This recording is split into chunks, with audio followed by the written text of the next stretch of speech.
కాల్చి చంపింది కాబట్టి ఇక్కడ ఉన్నటువంటి ఆదివాసీలను కూడా పిట్టలు కాల్చినట్లు కాల్చి చంపి మరో జనరల్ డయ్యర్గా పేరు తెచ్చుకోవాలని చెప్పేసి ప్రపంచవ్యాప్తంగా గుర్తింపు పొందాలని చెప్పేసి పోలీస్ అధికారులు వీళ్ళెడుతున్నారు. కాబట్టి మేమందరం కూడా సావటానికి సిద్ధంగా ఉన్నామని చెప్పేసి మీకు ఇవాళ అడిషనల్ కలెక్టర్ గారికి, డిఎస్పీ గారికి, అదేవిధంగా సిఐలకు అందరికీ కూడా మేము విజ్ఞప్తి చేస్తున్నాం.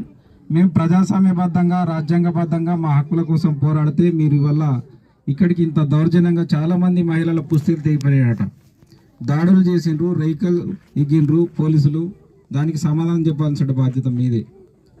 అంటే ఇవాళ ఆదివాసులు చదువుకోవాలి, అదేవిధంగా మీ హక్కుల కోసం మీ అస్తిత్వం కోసం మీరు ప్రజాస్వామ్యబద్ధంగా పోరాడాలని చెప్పేసి అనేటోళ్ళు మీరే. మళ్ళీ చట్టాలను తీసుకుని ఉల్లంఘించేటోళ్ళు మీరే.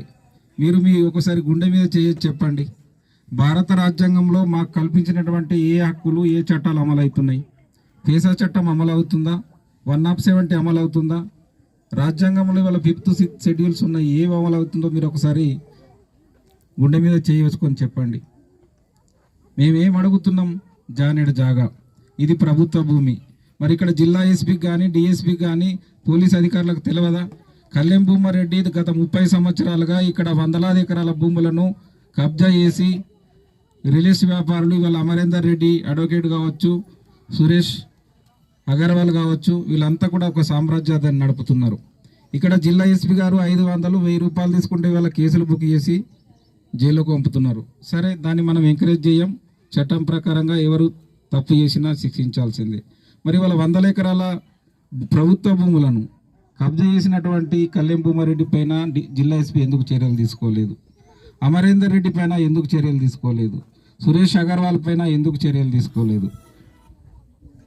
చెప్పాలి ఎస్పీ గారు సమాధానం చెప్పాల్సిన అవసరం ఉన్నది. ఎందుకంటే చిన్న ఇవాళ నిరుపేద అమాయక ఆదివాసులు, దళితులు, బడుగు బలహీన వర్గాల పైన కేసులు ఇవాళ సమాజం కూడా కూస్తున్నది. అది పోలీస్ అధికారులకు తెలుసు. వాళ్ళకు కూడా చాలా బాధపడుతున్నారు. వాళ్ళ ఎస్ఐలు, సిఐలు, కానిస్టేబుల్, డిఎస్పీలు అందరూ బాధపడుతున్నారు. అరే ఇది ఎక్కడ ఎస్పీ వచ్చిన పైకి ఇంత దౌర్జన్యంగా ఇది చేస్తున్నానని చెప్పేసి. అంటే ఇవాళ మేమేమనుకున్నాము, గత సంవత్సరము అక్టోబర్ గాంధీ జయంతిన ఇక్కడికి వెళ్ళి పాదయాత్ర పెట్టుకున్నాం ఈ సౌకర్యాలు కల్పించాలని. అప్పుడున్నటువంటి రాష్ట్ర ప్రభుత్వం 6 నుండి అరెస్ట్ చేసి తీసుకొచ్చింది. కలెక్టర్ని ఇట్లనే అడిషనల్ కలెక్టర్ శ్యామలాదేవి గారు లేదు అండి, మీ సమస్యను కేసీఆర్ గుర్తించడు, మీకు పట్టాలు ఇస్తాడు, మేము 11 మందిని తీసుకుపోతాం అన్నారు. సంవత్సరం గడిచిపోయింది, తీసుకుపోలే. ఇదే డిఎస్పీ గారు జీవన్ రెడ్డి సాక్ష్యం.